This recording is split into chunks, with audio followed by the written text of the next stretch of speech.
بسم الله الرحمن الرحيم. صلى الله وسلم وبارك على سيدنا ونبينا محمد عليه أفضل الصلاة وأتم التسليم. الحقيقة ليس لي أن أتكلم عن شيخنا حفظ الله وإياكم، لكن هذه قصة وموقف حصل ليلة البارحة تقريبا أمس العصر أو الظهر، وأتمنى أنا والله يعني اللي إلى الآن لا زال لاهي في الدنيا أن يتأدب مع الله. أنا أتمنى كل من هو مقصر مع الله عز وجل اليوم يبدأ حياة جديدة مع الله. أتمنى أن الفتاة اللي مقصرة مع ربها اليوم تبدأ حياة جديدة مع الله. أنا أمس في تويتر أبشر الأخوان في تغريدة وأقول لهم إحدى الأخوات تائبة إلى الله. هذه الأخت يا أخوان أرسلت علي رسالة أمس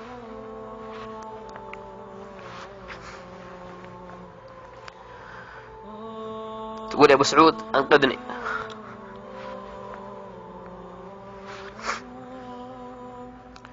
تقول أنا في غفلة، قلبي ما يتحمل المعاصي، تقول لبسي عاري، أسمع الأغاني،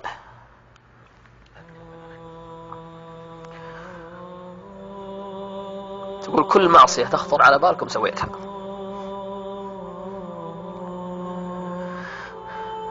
الشاهد يا أخوان، قالت وش الحل؟ قلت لها أنا بعطيك رقم واحدة من الأخوات الداعيات في رسالة وإن شاء الله تساعدك على طريق الخير. أرسلت عليها رقم واحدة من الأخوات الداعيات وكلمتها ليلة البارحة يا أخوان. تبشرني الداعية تقول هذه الفتاة ليلة البارحة تقول والله ما نامت ليلها كل قيام لليل وتوبة ورجوع إلى الله عز وجل.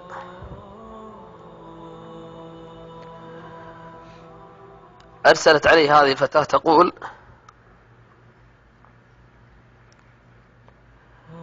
يعلم الله أني أشعر براحة ما مرت علي بحياتي. هذا آخر ما صار معي ومع هذه الفتاة. صلاة المغرب وأنا جاي للقناة يا أخوان تتصل علي أختنا الداعية ثم تقول يا أبو سعود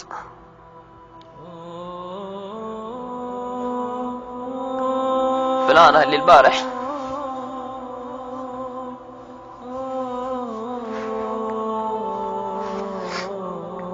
توفاها الله عز وجل بعد صلاة المغرب.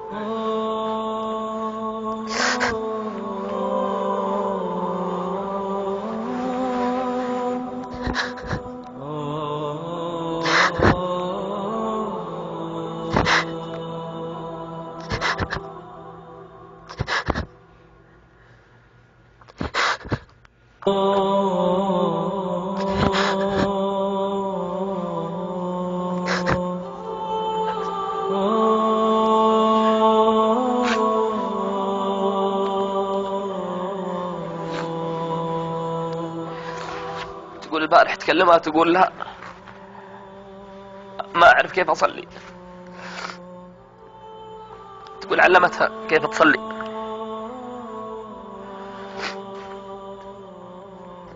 تقول ما عمري قريت القرآن في حياتي،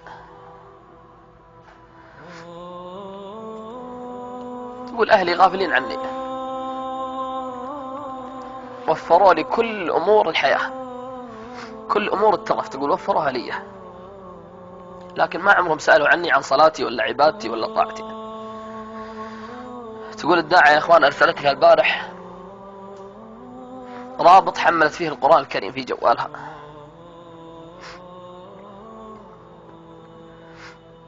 تقول عاد هذه أختنا في رسالة أرسلتها عليها تقول لها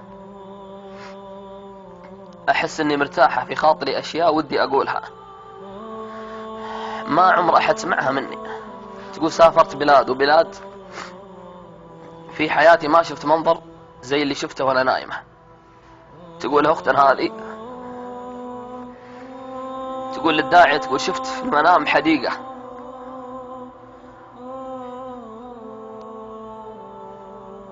تقول شفت حديقة وشفت فيها غرف فيها من الجمال ما يعلم به إلا الله. تقول الداعية والله ما نامت حتى حلفت عليها أنها تنام. عاد تقول لها آخر رسالة أرسلتها لها قبل صلاة المغرب اليوم. اسمعوا آخر رسالة يا أخوان، اسمعون الأخوات اللي إلى الآن مقصرة في عبايتها ومقصرة في دينها وفي حشمتها وفي عفافها. آخر رسالة أرسلتها أختنا هذه قبل صلاة المغرب يا أخوان، تقول الحمد لله غيرت عباتي وصرت محترمة، ياه وين كنت عن عزة النفس. هذه آخر رسالة ذكرتها قبل صلاة المغرب. هذه الأخت الداعية قبل قليل أرسلت رسالة يا أخوان عن طريق عمتها. عمتها تقول ذهبنا إلى المستشفى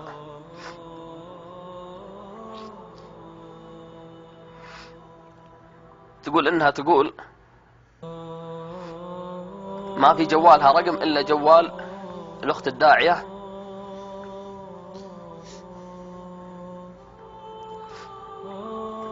رقم جوالي أنا، وتقول هذول أهلي بس.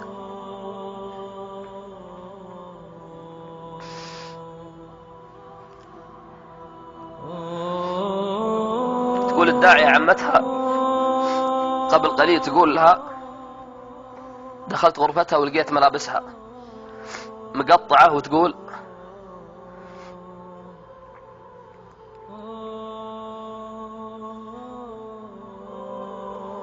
في المستشفى، تقول يوم ودوها كان معها كيس وأغراض في شنطتها ما فيه إلا مصحف وغطاء كامل للجسم للصلاة وسواك، هذا آخر ما وجدوه معها.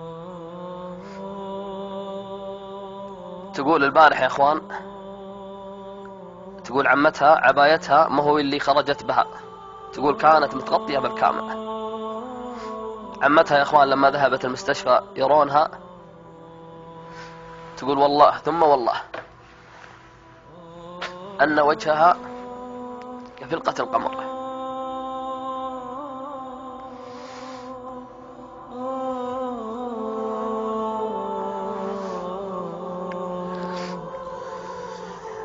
تقول غدا سيصلون عليها صلاة الظهر. أسألكم بالله يا أخوان، هل كانت تعرف أنها ستموت؟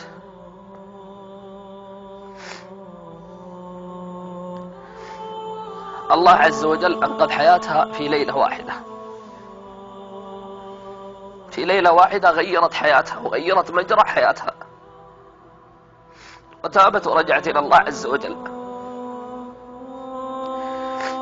نحن نحسن الظن ونحسن أن الله عز وجل لا يضيع من تاب ورجع إليه، وأن الله يقبل توبة العبد، وأن الله عز وجل يفرح. هذه الفتاة أحباب الكرام، وهي والله رسالة لي أنا أولا، لا نغفل عن الموت.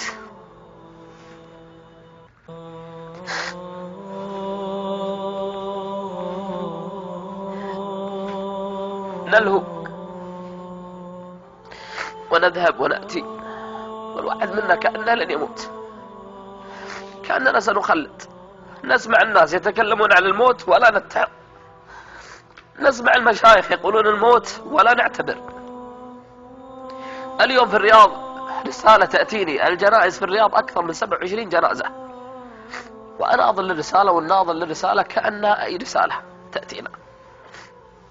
والله عز وجل كل يوم يعطي الواحد منا درس، يعطي الواحد منا درس، الفتاة والرجل والشاب والصغير والكبير، الله عز وجل قاعد يعطينا دروس في الحياة لعلنا نتوب ونستغفر ونرجع إلى الله عز وجل. الآن أحبابي الكرام الموت تخطانا وذهب إليها، ما ندري والله متى سيتخطى الموت غيرنا ثم سيأتي إلينا. لذلك هذه رسالة هذه رسالة، اللهم بلغت اللهم فاشهد. كل من يسمعني في هذه الساعة، الرجال والنساء الصغار والكبار، الله الله يا أخوان، لا نغفل عن الموت، نتوب ونرجع إلى الله عز وجل. هذه الفتاة يا أخوان في ليلة واحدة، في ليلة واحدة تقول والله ما عمري مر علي سعادة ولا ارتحت مثلها اليوم. تقضي ليلها كلها قيام لليل وتوبة ورجوع إلى الله عز وجل. وش السبب يا أخوان؟ وجدت لذة، ونحسبها أنها صدقت مع الله عز وجل. من صدق مع الله صدق الله معه. لذلك يا أخوان كل واحد منا يجدد التوبة مع الله. كثير منا يغتر بمظهره وأني مستقيم وأني ملتزم أمام الناس وندعو ونذكر الناس بالله، لكن أحوالنا تشكى إلى الله. كلنا نحتاج التوبة والرجوع إلى الله، كلنا نحتاج أن نجدد الحياة مع الله. هذه رسالة،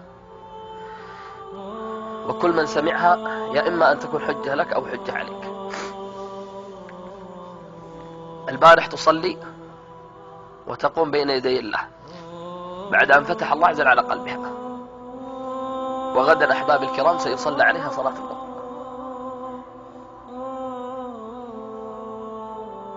هو الموت ما منه ملاذ ومهرب، متى حط داع النعشه ذاك يركب. لذلك أحباب الكرام الله عز وجل يقول كل نفس ذائقة الموت وإنما توفون أجوركم يوم القيامة.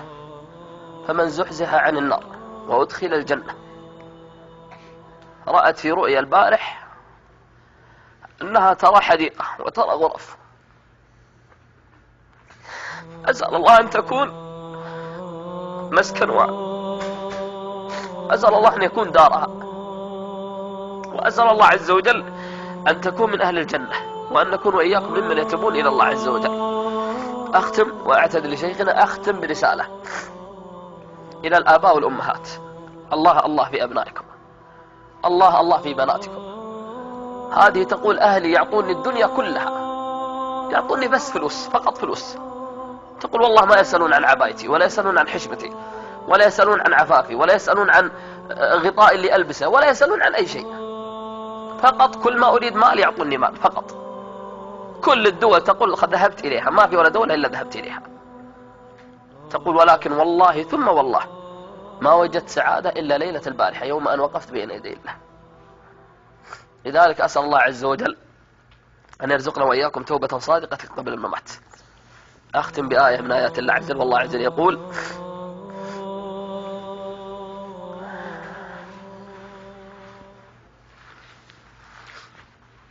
وقل رب أعوذ بك من همزات الشياطين وأعوذ بك رب أن يحضرون حتى إذا جاء أحدهم الموت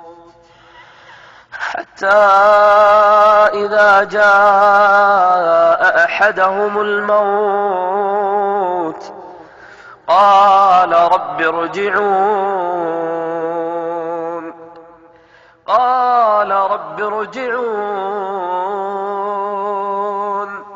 لعلي